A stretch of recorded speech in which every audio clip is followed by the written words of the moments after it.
Welcome to எடிஸ்பிரிண்ட் academy. நம்ம இந்த video என்ன பார்க்கலாம்னு பார்த்தீங்கன்னா 28 ஜூன் 2024 டெய்லி கரண்ட் நியூஸ் இந்த வீடியோவில் நம்ம பார்க்கலாம். ஸோ நமக்கான ஃபர்ஸ்ட் நேஷனல் நியூஸ் என்ன இருக்குன்னு பார்த்தீங்கன்னா, Swachh Bharat mission urban targets to have waste processing plans in all cities of state by 2026. So Swachh Bharat mission வந்து இப்போ என்ன பிளான் பண்ணி டார்கெட் ஃபிக்ஸ் பண்ணியிருக்காங்க பார்த்தீங்கன்னா, நம்ம இந்தியாவில் இருக்க எல்லா அர்பன் சிட்டிஸ்லையுமே உங்களுக்கு வந்துட்டு 2026 வந்துட்டு வேஸ்ட் ப்ராசஸிங் பிளான்ட்ன்றது இருக்கணும்.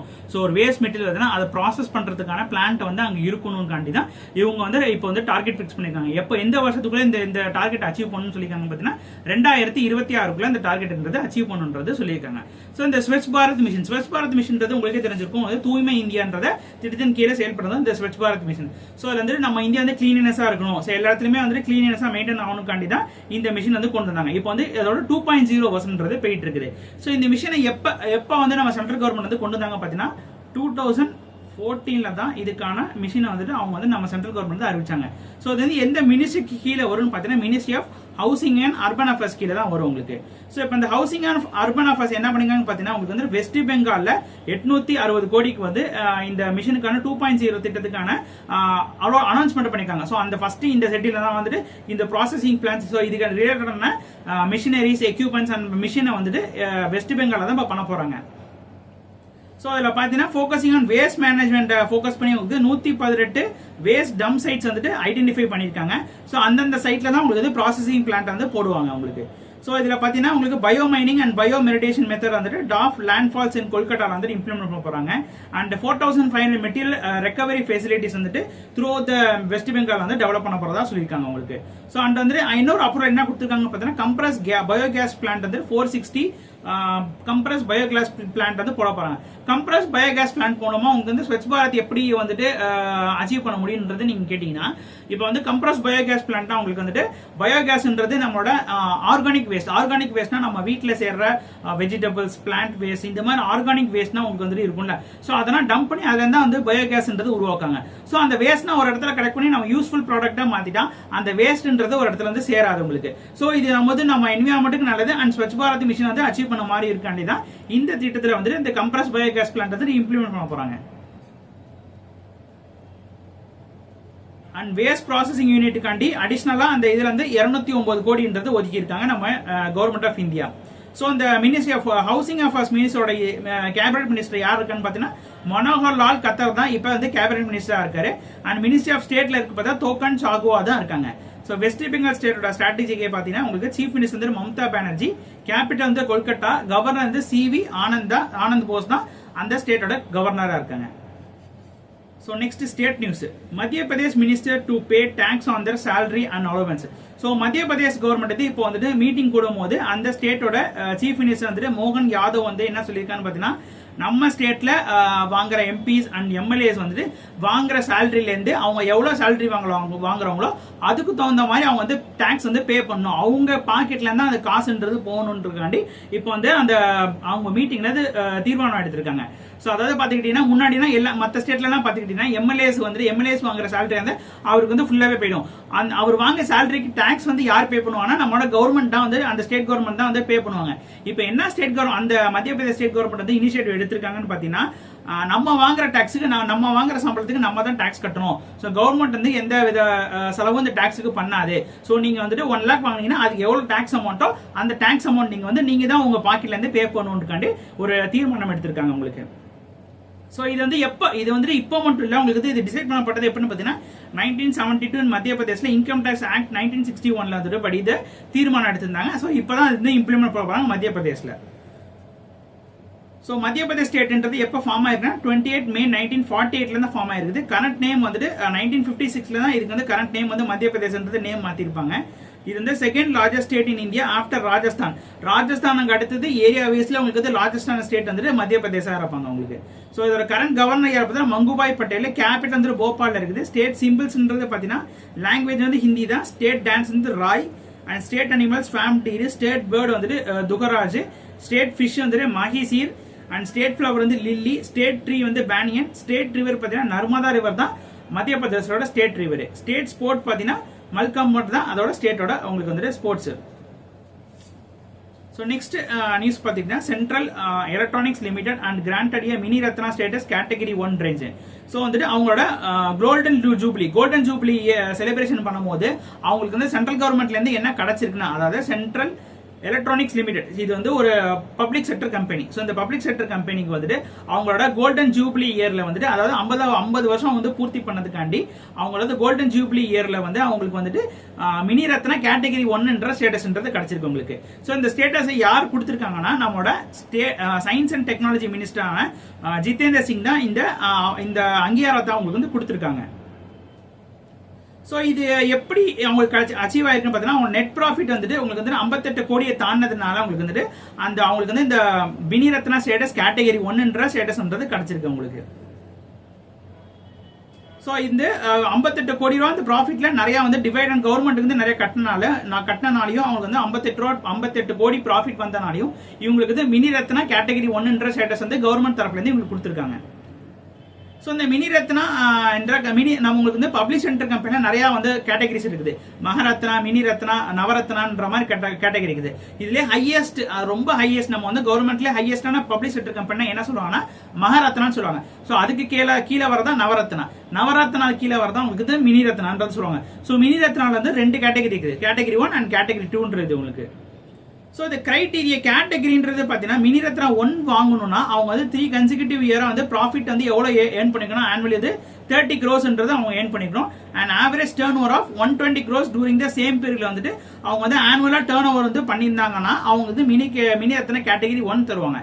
ஸோ கேட்டகரி 2 யாருக்கு தருவாங்கன்னா, அதுவே வந்துட்டு மினிமம் ப்ரீ டாக்ஸ் ப்ராஃபிட்டா வந்து 20 crores அண்ட் ஆனுவல் டர்ன் ஓவர்ஸா 80 crores வந்தாங்கன்னா அவங்க வந்து மினி ரத்னா கேட்டகரி 2ல வருவாங்க. ஸோ இந்த இப்போ வந்துட்டு மினி ரத்னா நவரத்னான்ற சொல்லிட்டோம். ஸோ இந்த மினி ரத்னா நவரத்னா ஸ்டேட்டஸ் வாங்குறதுனால அந்த கம்பெனிக்கு என்ன யூஸ்? ஸோ அந்த ஏதாவது யூஸ் கேஸ் இருந்தால் அது வந்து ஒரு பெருசாக நம்ம பேசப்படும். ஸோ அப்படி என்ன யூஸ்ன்றதை பார்த்தீங்கன்னா, கேட்டகரி 1 கம்பெனினால உங்களுக்கு வந்துட்டு 500 crores or 15% of the net profit, net ஒர்த்தில் வந்துட்டு அவங்களால சுயமா வந்து வேற இடத்துல வந்து இன்வெஸ்ட் பண்ண முடியும். சரி, இப்போ வந்துட்டு லைக் வந்து இந்த கம்பெனி வந்து 1000 crores சம்பாதிக்கிறாங்கன்னா அந்த 1000 crores வந்து டிவைடெண்ட் போக உங்களுக்கு இருக்கும். ஸோ டிவைடெண்ட் போக உங்களுக்கு வந்துட்டு 500 கோடியை வந்துட்டு அவங்க வந்து கவர்மெண்டோட பங்கீடு இல்லாம, ஸோ வந்துட்டு ஒரு பப்ளிக் செக்டர் கம்பெனி கவர்மெண்ட் கீழே தான் இயங்குது. ஸோ கவர்மெண்ட் அவங்க வந்துட்டு, அதாவது கவர்மெண்ட்டை நாங்கள் வந்து 500 கோடி எங்களுக்கு வந்து பர்மிஷன் கொடுங்க, எங்களுக்கு வந்து ஃபண்ட் கொடுங்கன்னு கேட்காமலேயே அவங்களோட ப்ராஃபிட்ல இருந்து டைரக்டாவே 500 கோடியை வந்து வேற ஒரு ஏதோ ஒரு ப்ராஜெக்ட் இன்வெஸ்ட் பண்றதோ இல்ல வந்து வேற கம்பெனி இன்வெஸ்ட் பண்ணி அந்த கம்பெனி அதை அக்யூர் பண்றதோ எது வேணா பண்ணலாம். அவங்களுக்கு வந்து இந்த ஸ்டேட்டஸ் மூலமா கிடைக்கும் உங்களுக்கு. ஸோ இந்த ஸ்டேட்டஸ் மூலமா அவங்க கிடைக்கிற பெனிஃபிட் என்னன்னு பாத்தீங்கன்னா, 500 கோடி and 15% or 15% of net worth வந்துட்டு அவங்க வந்து இன்வெஸ்ட் பண்ணிக்கலாம் வேற கம்பெனியில உங்களுக்கு. ஸோ கவர்மெண்டோட அப்ரூவல் இல்லாமே. ஸோ கேட்டகரி 3 பாத்தீங்கன்னா 300 கோடி வரைக்கும் அவங்க வந்து இன்வெஸ்ட் பண்ணிக்கலாம். ஸோ டிசிஷன் மேக்கிங்கும் வந்து அவங்களுக்கு வந்துட்டு ஒரு ஃப்ரீடம்ன்றது கொடுக்கப்படும் இந்த ஒரு பெனிஃபிட், இந்த ஒரு அங்கீகாரம் மூலமா உங்களுக்கு. ஸோ வந்துட்டு நெக்ஸ்ட் சென்ட்ரல் எலக்ட்ரானிக்கல்ஸ் லிமிடெட் பார்த்தீங்கன்னா இட் எஸ்டாப்ளிஷ் 1974 எஸ்டாப்ளிஷ் பண்ணியிருப்பாங்க. இதோட ஹெட் குவார்ட்டர்ஸ் வந்து நியூ டெல்லியில் இருக்குது. சேர்மன் மேனேஜிங் நடத்துகிற சேட்டன் பிரகாஷ் ஜெயின் தான் அந்த ஆர்கனைசேஷனோட சேர்மனாக இருக்காங்க. ஸோ நெக்ஸ்ட் இன்டர்நேஷனல் நியூஸ்ல பார்த்தீங்கன்னா, India makes a contribution of $1.16 million to the united nation for the promotion of Hindi. So வந்து இந்தியா வந்துட்டு $1.196, அதாவது $1 million வந்துட்டு இந்தியா வந்துட்டு யுனைடெட் நேஷனுக்கு வந்து செக் கொடுத்துருக்காங்க. எதுக்குன்னு பார்த்தீங்கன்னா, நம்ம இந்தியாவோட ஹிந்தி லாங்குவேஜை ப்ரொமோட் பண்றதுக்காண்டி. ஸோ இந்த லாங்குவேஜை ப்ரொமோட் பண்றதுக்காண்டி நம்ம வந்து ஃபண்ட் வந்துட்டு யுனைடெட் நேஷன் வந்து கொடுத்துருக்கோம். ஸோ இந்த ஃபண்ட் கொடுக்கறது மூலமா நம்மளோட ஹிந்தி லாங்குவேஜ்ன்றது வேர்ல்டு வைடா வந்து ப்ரொமோட் ஆகணுக்காண்டி தான் இந்த ஒரு ஆக்டிவிட்டிஸ் வந்து பண்ணுவாங்க. ஸோ இந்த செக் யார் கொடுத்துருக்காங்கன்னா, நம்மளோட டிப்ளமெண்ட் அஃபேர்ஸ் இதுல இருக்கிற ஆர் ரவீந்திரன் வந்துட்டு உங்களுக்கு வந்துட்டு பிலிப்பைன்ஸ் என்ற பர்சன், அதாவது director of news media division of united nation department of global communication. So இந்த டிபார்ட்மெண்ட்டை சேர்ந்த நியூஸ் அண்ட் மீடியா டிவிஷனை சேர்ந்த இவருக்கு டைரக்டரா இருக்கிற இயான் பிலிப்ஸுக்கு வந்துட்டு இவர் வந்து செக்கை வந்து கொடுத்திருக்காரு. இது மெயினா வந்துட்டு நம்மளோட ஹிந்தியை பத்தி அவேர்னஸ் கிரியேட் பண்றதுக்காண்டி, வேர்ல்டு வைடா அது அவேர்னஸ் கிரியேட் பண்றதுக்காண்டி தான் இந்த ஃபண்ட் வந்து இந்தியா வந்து கொடுத்திருக்காங்க. So next economy newsல பார்த்தீங்கன்னா, India likely to grow 7.5% in financial year 25 NCEAER. So National Council of Applied Economical Research என்ற ஒரு நம்மளோட கவர்மெண்ட் ஆர்கனைசேஷன் வந்துட்டு இப்போ என்ன சொல்லிருக்காங்கன்னா, நம்ம ஜிடிபி growth வந்து ஃபினான்சியல் 25ல எவ்வளவு போகும்னு சொல்லிருக்காங்கன்னா 7.2% போகும்ன்றது சொல்லிருக்காங்க. ஸோ முன்னாடி நேற்று நியூஸ்லயே பார்த்திருப்போம், ஆர்பிஐ வந்து தரப்புல இருந்து எவ்வளவு சொல்லிருக்காங்கன்னா உங்களுக்கு வந்துட்டு 7% போகும்ன்றதை சொல்லியிருந்தாங்க. ஸோ இந்த ஆர்கனைசேஷன் வந்து 7.2% வந்துட்டு போகும்ன்றது இவங்க ரிப்போர்ட் தரப்புல இருக்கு உங்களுக்கு. So next banking newsல பாத்துக்கிட்டீங்கன்னா ICC Bank M cap stops $100 billion becoming the only 6th Indian company to hit milestone. So வந்துட்டு ஐசிசி பேங்க் அவங்களோட மார்க்கெட் கேபிட்டலைசேஷன் வந்துட்டு $100 பில்லியன் வந்து இப்போ தாண்டி இருக்குது. ஸோ இந்த $100 பில்லியன் தாண்டனால உங்களுக்கு 6வது இந்தியன் கம்பெனியா வந்துட்டு இவங்க ஆகுறாங்க. ஸோ அதில் ஃபர்ஸ்ட் அச்சீவ் பண்ணது இன்ஃபோசிஸ் தான். இன்ஃபோசிஸ்க்கு அப்புறம் நிறைய கம்பெனிஸ் வந்தாங்க. ஸோ ரீசெண்டாக கூட பார்த்துருப்போம் எஸ்பிஐ இதை வந்து அச்சீவ் பண்ணியிருப்பாங்க. அண்ட் வந்துட்டு உங்களுக்கு வந்து எல்ஐசி இதை வந்து அச்சீவ் பண்ணியிருப்பாங்க. ஸோ இவங்களுக்குன்னா அடுத்தது வந்துட்டு ஐசிசி பேங்க் வந்து அச்சீவ் பண்ணுறாங்க. ஸோ பேங்கிங் செக்டரில் அச்சீவ் பண்ணது ரெண்டு ஆர்கனைசேஷன் தான். ஒன்று பார்த்தீங்கன்னா எஸ்பிஐ இதை அச்சீவ் பண்ணியிருப்பாங்க. அண்ட் இப்போ வந்துட்டு ஐசிசி பேங்க் வந்து அச்சீவ் பண்ணியிருக்காங்க. ஸோ உங்களுக்கு பாஸ்ட் 50 இயர்ஸாவே உங்களுக்கு வந்துட்டு அவங்களோட ஷேர்ன்றது நிறைய பர்சன்டேஜ் வந்து டெவலப் ஆயிருக்குது. எவ்வளோ பார்த்தீங்கன்னா 29% வந்து நிஃப்டி ஷேர்ன்றது அவங்களுக்கு இன்க்ரீஸ் ஆயிருக்குது. ஸோ இதனால அவங்களுக்கு வந்து மார்க்கெட் கேபிட்டலைசேஷன்றது $100 பில்லியன் தாண்டறனால அவங்களுக்கு வந்து 6th நேஷனல் நம்ம இந்தியன் கம்பெனியா வந்துட்டு இவ்வளோ மார்க்கெட் கேபிட்டலைசேஷன் தாண்டின 6வது கம்பெனி ஆகுறாங்க அவங்களுக்கு. ஸோ ஐசிசி பேங்கோட ஸ்டார்டிங் பாயிண்ட் பார்த்தீங்கன்னா சிஇஓ வந்து சந்தீப் பக்ஷி ஃபவுண்டட் எப்போ பார்த்தீங்கன்னா 1994 வரோடாவில் ஃபவுண்ட் பண்ணியிருக்காங்க. இது ஹெட் குவார்ட்டர்ஸ்ன்றது உங்களுக்கு மும்பையில் இருக்குது. So next award news. GRC wins sustainable governance campaign award. So நம்மளோட green reach ship builders engineering private limited வந்துட்டு சஸ்டைனபிள் கவர்னன்ஸ் கேம்பெயின் அவார்டு வந்துட்டு அவுட்லுக் பிளானட் சஸ்டைனபிலிட்டி சமிட் அவார்டில் வந்துட்டு இவங்களுக்கு வந்து சஸ்டைனபிள் கவர்னன்ஸ் கேம்பெயின் அவார்டு வந்து கொடுத்துருக்காங்க. ஸோ வந்துட்டு அவங்க வந்துட்டு அவங்களோட கவர்னன்ஸ், அதாவது இந்த மெயினாக வந்து அந்த ஆர்கனைசேஷன்றது எப்படி செயல்படுறாங்க வந்து ஒரு எஃபெக்டிவான விதத்தில் செயல்பட்டாங்கன்னா இந்த அவார்டுன்றது அந்த ஆர்கனைசேஷன் தருவாங்க உங்களுக்கு. ஸோ ரீசெண்டாக கூட நியூஸ்ல பார்த்துருப்பீங்க RAC வந்துட்டு இந்த அவார்டை வந்து வாங்கியிருப்பாங்க இந்த அவுட்லுக் பிளானட் சஸ்டைனபிள் சமிட்லேருந்து உங்களுக்கு. ஸோ இப்போ அடுத்ததான் வந்துட்டு கார்டன் ரீச் ஷிப் பில்டர்ஸ் வந்துட்டு வாங்கியிருக்காங்க. ஸோ இந்த garden reach ship builders engineering private லிமிடெட்ன்றது பார்த்துக்கிட்டீங்கன்னா இதோட ஹிஸ்ட்ரின்றது கொல்கட்டாவில் தான் இது வந்து சிச்சுவேட் ஆயிருக்குது உங்களுக்கு. ஸோ இந்த 1984 தான் ஒரு ஸ்மால் பிரைவேட் கம்பெனியா வந்துட்டு ஹூக்லி ரிவர் பக்கத்தில் ஆரம்பிக்கிறாங்க. இதுக்கு முன்னாடி இதுக்கு பேர் என்ன பார்த்தீங்கன்னா கார்டன் ரீச் ஒர்க் ஷாப்ன்றது பேரு. அண்ட் 1960 தான் இது வந்து garden reach ship builders and engineering private லிமிடெட்ன்றது பேர் மாறிச்சு. இதுக்கு வந்து மினிரத்னா ஸ்டேட்டஸ் வந்து 2006ல வந்து கொடுத்துருக்காங்க. ஸோ மினிரத்னா இப்பதான் நம்ம பார்த்துருப்போம். ஸோ அந்த மினிரத்னா ஸ்டேட்டஸ் வந்து இவங்களுக்கு வந்து 2006ல கொடுக்கப்பட்டுச்சு உங்களுக்கு. ஸோ நெக்ஸ்ட் ஸ்போர்ட்ஸ் நியூஸ்ல பார்த்தீங்கன்னா Indian track athlete Kiran Paul qualify for the Paris olympic. So வந்து அத்லெட்டிக்கான கிரண் பவுல், ஹரியானா சேர்ந்த கிரண் பவுல் வந்துட்டு இப்போ பாரிஸ் ஒலிம்பிக் செலக்ட் ஆயிருக்காங்க. இவங்க வந்து 400 மீட்டர் உமன்ஸ் 400 மீட்டர் ஈவெண்ட்ல அத்லெட் வந்துட்டு இருக்காங்க. ஸோ இவங்க வந்துட்டு இது என்ன ஜெயிச்சது மூலமா இவங்க வந்து பாரிஸ் ஒலிம்பிக் ஸ்பாட் கிடைச்சிச்சுன்னு பார்த்தீங்கன்னா உங்களுக்கு இவங்க வந்துட்டு ரீசெண்டாக national inter state senior athletic சாம்பியன்ஷிப்ல 50.92 செகண்ட்ஸ்ல வந்துட்டு அந்த ரன்னிங் வந்து ஓடி இவங்க வந்து சாதனை பண்ணதுக்காண்டி தான் இவங்களுக்கு பாரிஸ் ஒலிம்பிக் ஸ்பாட்ன்றது கிடைச்சிருக்குது. அது மட்டுமா பண்ணாங்கன்னு பார்த்தீங்கன்னா இவங்க வந்து செகண்ட் இந்தியன் ஃபாஸ்டஸ்ட் ரன்னர் இன் 400 மீட்டர் ஈவெண்ட்ல இந்தியாவிலே செகண்ட் உமன் ஃபாஸ்டஸ்ட் ரன்னர் உங்களுக்கு. ஸோ ஃபர்ஸ்ட் யாருன்னு பார்த்தீங்கன்னா ஹீமா தாஸ்ன்றவங்க வந்து 50.79 செகண்ட்ஸ் வந்து ஓடி இருக்காங்க. இவங்க வந்து 50.92 செகண்ட்ஸ்ல ஓடி முடிச்சிருக்காங்க. ஸோ நெக்ஸ்ட் ஸ்போர்ட்ஸ் நியூஸ்ல பார்த்தீங்கன்னா David Warner retires from the international cricket. So நமக்கு தெரிஞ்ச ஆஸ்திரேலியன் கிரிக்கெட்டரான டேவிட் வார்னர் வந்துட்டு T20 வேர்ல்டு கப் இந்த T20 வேர்ல்டு கப்ல இருந்து இன்டர்நேஷனல் கேம்ல இருந்து எல்லாத்துல இருந்து ரிட்டையர் ஆயிட்டாரு உங்களுக்கு. ஸோ ரீசெண்டா ஓடிஐ கேம்லயும் இது ஒரு பங்கெடுத்திருக்காரு. அண்ட் T20 இப்போ வந்து ரீசெண்டா T20 கேம்லயும் வந்து இவர் வந்து விளையாண்டுறாரு. ஸோ இந்த T20 கேமோட உங்களுக்கு T20 கேம் 2024 வேர்ல்டு கப்போட இவரோட ரிட்டையர்மெண்ட் அறிவிச்சிருக்காரு. இவர் வந்து ஒரு பேட்ஸ்மேன், ஆஸ்திரேலியா சேர்ந்த ஒரு பேட்ஸ்மேன் தான், ஃபேமஸான பேட்ஸ்மேன் உங்களுக்கு. So next newsல பார்த்தீங்கன்னா science news. Director general of the RPF launches Sangyan app, a comprehensive application for legal reference. So director general of RPF Shri Manoj யாதவ்ன்றவங்க வந்துட்டு சங்கயன் ஆப்ன்ற ஆப் வந்து RPF ஓட ஒர்க் பண்ற பர்சனுக்கு வந்து லான்ச் பண்ணி வச்சிருக்காங்க. ஸோ இது வந்து ஆண்ட்ராய்ட் அண்ட் iOS போத்லேருந்து ஒர்க் பண்ணும். ஸோ இந்த ஆப் எதுக்கு என்னத்துக்கு இந்த ஆப் வந்து RPF வந்து அவங்களோட எம்ப்ளாய்ஸ்க்கு வந்து லான்ச் பண்ணி வச்சிருக்காங்கன்னு பார்த்தீங்கன்னா இப்போ ரீசெண்டாக நியூஸ்ல பார்த்துருப்பீங்க நம்ம வந்து 3 கிரிமினல் லாஸை வந்துட்டு மாற்றி அமைச்சு இப்போ புதுசாக வந்து லா வந்து கொண்டு வந்தாங்க. அது என்னென்ன லான்னு பார்த்துக்கிட்டீங்கன்னா பாரக்சியா நிக்கியா சுன்ஹிதா BNS 2023, பாரக்சியா நாகர் சுரிஷிகா சான்ஹாத்தி 2023, பாரக்த சக்சியா அபியான் BSA 2023. ஸோ இந்த 3 கிரிமினல் லாஸை வந்து நம்ம இந்தியன் கவர்மெண்ட் வந்து இப்போ இன்ட்ரடியூஸ் பண்ணியிருந்தாங்க. ஸோ அந்த லாஸை பற்றி இவங்களுக்கும் தெரியணும். ஏன்னா கிரிமினல் லாஸ்ன்றது உங்களுக்கு ஆர்பிஎஃப் என்ன பண்றாங்க, ஸோ வந்து ரயில்வே ப்ரொடெக்ட் பண்ணுது. ஸோ ரயில்வேல ஏதாவது ரயில்வே சம்பந்தப்பட்ட ஏதாவது வந்து கிரிமினல் ஆக்டிவிட்டிஸ் இருந்தால் அதையும் ப்ரொடெக்ட் பண்றது இவங்களா தான் இருப்பாங்க. ஸோ இந்த லா வந்த போது அதுலயும் உங்களுக்கு வந்து ஒரு பங்கீடு இருக்கும். ஸோ அந்த லாவை பத்தி புதுசாக வந்த லாவை பத்தி தெரிஞ்சுக்கிறதுக்காண்டி தான் இந்த ஆப்ல இந்த லாவை பத்தி டீட்டெயிலாக உங்களுக்கு வந்து சொல்லியிருப்பாங்க. இது மூலமா அங்க வேலை செய்யற எம்ப்ளாயிஸ்க்கு வந்து இந்த லாவை பத்தி புரிய வரும் உங்களுக்கு. ஸோ அது மட்டுமா பண்ணாங்கன்னு பாத்தீங்கன்னா உங்களுக்கு வந்து ரயில்வேல முன்னாடி போட்ட அந்த ஆக்ட் பத்தி, ரயில்வே ப்ரொடெக்ஷன் ஆக்ட் 1957 பத்தி, and railway act 1989, railway property unlawful act 1966, RPF rules 1987. So இதை பத்தியான டீடைல்ஸ் வந்து அந்த ஆப்லயே இருக்கும். ஸோ இதெல்லாம் அவங்க வந்து படிச்சு அதுக்கு தகுந்த மாதிரி அந்த ஒர்க் வந்து பண்ணிப்பாங்கன்றதுக்காண்டி தான் உங்களுக்கு ஆர்பிஎஃப் தரப்பு வந்து இந்த ஆப் வந்து லான்ச் பண்ணி வச்சிருக்காங்க. நெக்ஸ்ட் அப்பாயின்மெண்ட் நியூஸ்ல பாத்தீங்கன்னா Kapil Dev elect as president of the professional golf tour India. So வந்து நம்மளோட கிரிக்கெட்டர், ரொம்ப ஃபேமஸான கிரிக்கெட்டர், இந்தியன் கிரிக்கெட்டரான கபில் தேவ் வந்து இவர் வந்து அமெச்சர் கால்ஃப் பிளேயரும் கூட.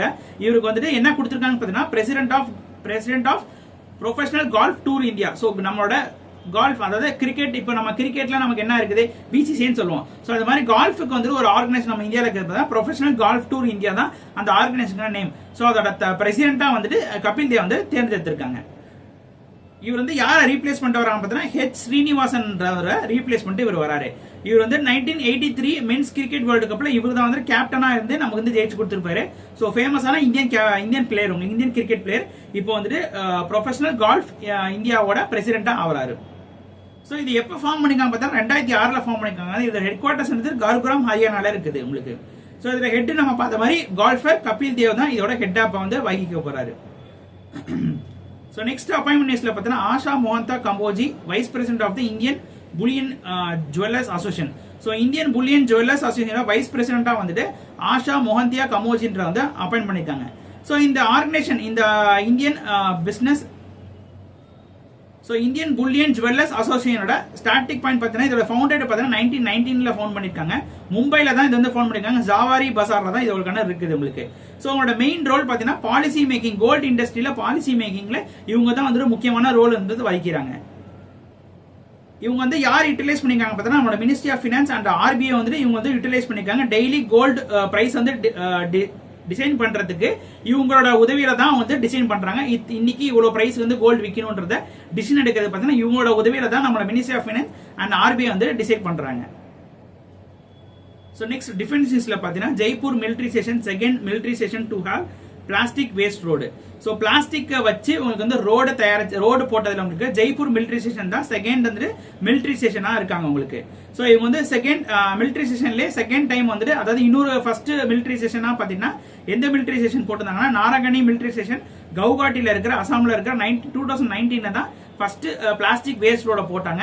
அண்ட் இவங்க வந்து செகண்ட் மிலிட்டரி ஸ்டேஷனா வந்துட்டு இந்த பிளாஸ்டிக் ரோடு போடுறதுல உங்களுக்கு. ஸோ டோட்டலா 100 மீட்டர் லாங்குக்கு வந்து இந்த ரோடுன்றது போட்டிருக்காங்க. ஸோ இதோட டிசைன் பண்ணவர், இந்த பிளாஸ்டிக் ரோட டிசைன் பண்ணவர் யாருன்னு பார்த்தீங்கன்னா நம்ம தமிழ்நாட்டை சேர்ந்த ராஜகோபாலன் வாசுதேவன் தான். இந்த சாலிட் வேஸ்ட் மேனேஜ்மெண்ட் திட்டத்துக்கு இவர் இந்த படிப்பை படிச்சுட்டு இந்த பிளாஸ்டிக் வச்சு ரோடு போடலான்றதை ஃபர்ஸ்ட் கண்டுபிடிச்சு அதுக்கான பேட்டன்ட் ரைட்ஸும் இவர் கையில தான் இருக்கு உங்களுக்கு. So next important daysல பார்த்தீங்கன்னா micro small medium size enterprises 2024. So every year June 27 உங்களுக்கு வந்து micro small and medium size enterprises டேன்றது கொண்டாடப்படுது. ஸோ இந்த டே வந்து உருவாக்குறதுக்கு மெயின் ரீசன் பார்த்தீங்கன்னா உங்களுக்கு வந்து business play in our economics and communities. So இந்த எம்எஸ்பி மூலமா உங்களுக்கு வந்து அவங்களோட பிசினஸ் ரோல் எப்படி நம்ம இந்தியன் எக்கனாமில இருக்குது, அதை எப்படி வந்து டெவலப் பண்றாங்க, அந்த செக்டார்ன்றது என்னன்றதை வெளியே சொன்னாதான் அந்த செக்டர்ல வந்து நிறைய வந்து பிளேயர்ஸ் வருவாங்க உங்களுக்கு. ஸோ இந்த வருஷத்துக்கான தீம்ன்றது பார்த்தீங்கன்னா leverage power resilience micro small medium size enterprise தான் இந்த வருஷத்துக்கான உங்களுக்கு வந்து current theme. To accelerate sustainable development, eradicate poverty in times of multiple crisis. So இதுதான் இந்த வருஷத்துக்கான கரண்ட் தீம் உங்களுக்கு. ஸோ எம்எஸ்பியோட இதுல நம்மளோட எக்கனாமியில பேக் போனா எப்படி இருக்காங்க பாத்தீங்கன்னா நம்மளோட 90% ஆஃப் த பிசினஸ் குளோபலி வந்து எம்எஸ்பி செக்டர்ல தான் நடக்குது. அண்ட் 60 to 70% எம்ப்ளாய்மெண்ட் வந்து இதனால தான் நமக்கு கிடைக்குது. And 50% of the GDP in most of the கண்ட்ரீஸ்ல உங்களுக்கு, நம்ம கண்ட்ரி இல்ல, உங்களுக்கு வந்து நிறைய கண்ட்ரீஸ்ல இந்த எம்எஸ்பி செக்டர்ல தான் அந்த கண்ட்ரியோட 50% ஆஃப் ஜிடிபின்றது இருக்குது. ஸோ நமக்கான கரண்ட் அஃபேர்ஸ் தான். தேங்க்யூ.